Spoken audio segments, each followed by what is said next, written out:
today's video is going to be about periods. I know, the things at the end of the sentence. There's many things that we could call them, but I just wanted to let you know that I'm making this video because I have little cousins, and my aunt prefaced that they might start asking me questions. So I think it's important that I was like, I'll just like make a video about it.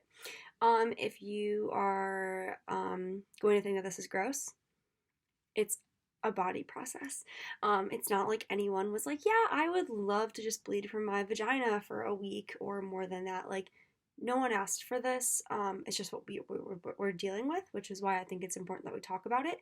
I think there are certain stigmas, and a lot of maybe some things I say today might like make you uncomfortable, but I'm not saying they shouldn't make you uncomfortable. They make me uncomfortable. They used to make me uncomfortable.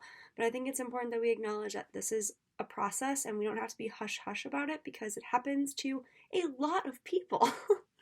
So to start, I wanted to go over what exactly a period is, because I feel like people are just like, oh, like you have your period. Like, okay, like I'm going to break it down for you. This is also just based off of stuff I've looked up on the internet, based off of my own personal experience. I'm not saying that anything that I say today is like a strong recommendation. It's just me telling you about what I've been through personally and things I've heard from people. So, what exactly is getting your period? It's called menstruation, and it's very normal. It happens when it's vaginal bleeding, obviously, and it happens when you are shedding your uterus lining. And you might be like, what are we shedding?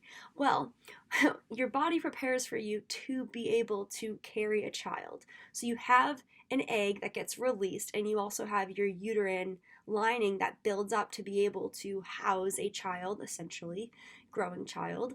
Well, if that doesn't happen and your egg is not fertilized, then all of that preparation that your body has been doing over the last couple weeks isn't necessary. So the lining that was built up in your uterus just releases. It like not disintegrates, but it goes, and that's what all your blood is.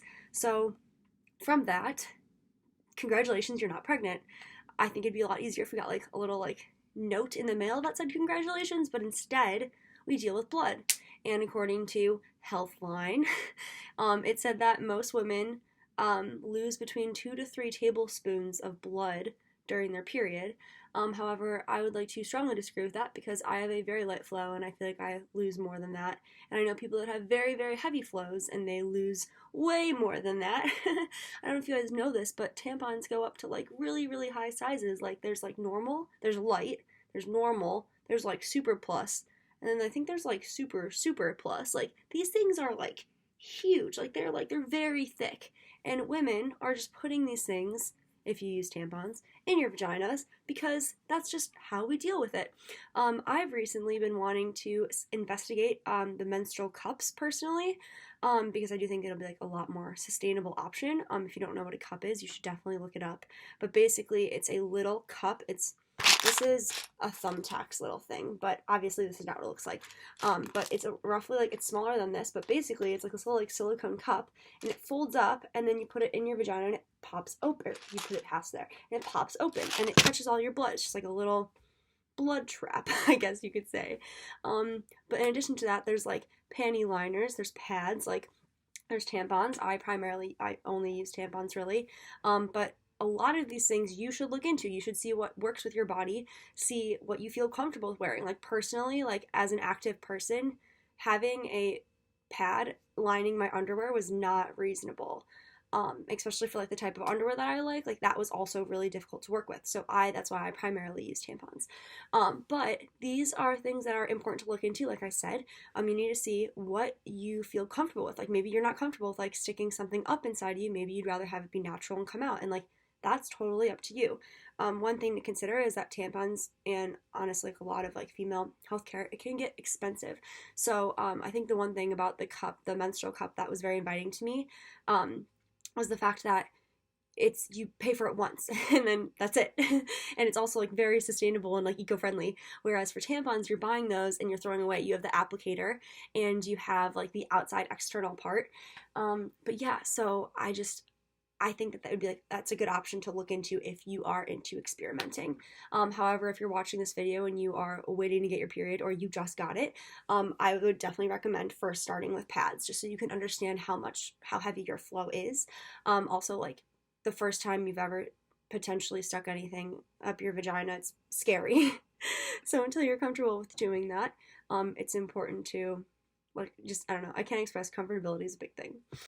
So I am by no means an expert on this. However, I'm just going to show you the tampons that I use, and they're Tampax is the brand.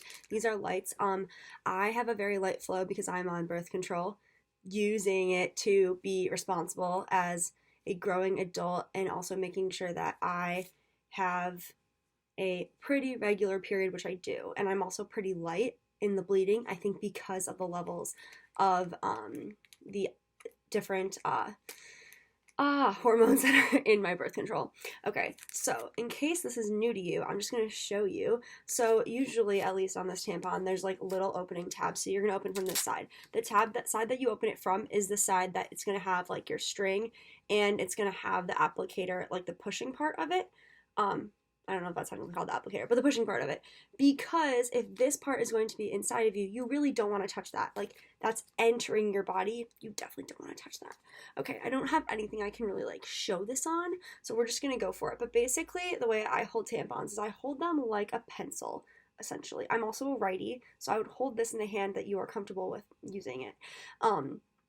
Like I said the first time, like, it's going to be difficult the first couple times that you put in a tampon, okay? But you're going to want to be a little, try to like relax a little bit. Like if you're all like clenched up and all your muscles are like this, like you're not going to be able to get it in. You have to just relax a little bit. And with that being said, hold like a pencil. That's kind of what I said. You're kind of going to have to like go up and down your vagina a little bit to kind of find where you're going to be entering the tampon. But once you do get there, what I do is I just like take my pointer finger on this, and then I just push right in, and it comes right out. And at this point, I guess this would be like inside you, me, whatever. And then at that point, like, you're good to go, and it should catch because like your vagina is like this. And then you literally just pull this out, and you can also tell how far up in you this is based on how much string you see. If you sit down and it hurts, your tampon's not in far enough. So like, next time, like, you might want to like take that one out. If you take it out, don't try to put it back in unless you like desperately need to. I would definitely try to, once you start your period, whether it's a tampon or whether it is a pad or any type of whatever you're using to deal with your blood, I would try really, really hard to make sure you have that option in all of like your travel bags, like your backpacks, like put them in there. In case you guys are curious, so a tampon looks like a kite, kind of.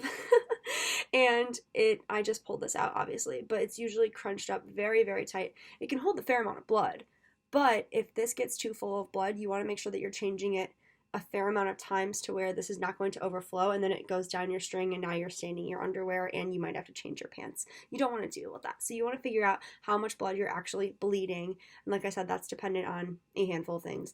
But these are all things that you're going to have to experiment with, and this is not something that one person can tell you exactly how it's going to be like. These are things that it is trial and error, and you're going to have to figure it out on your own.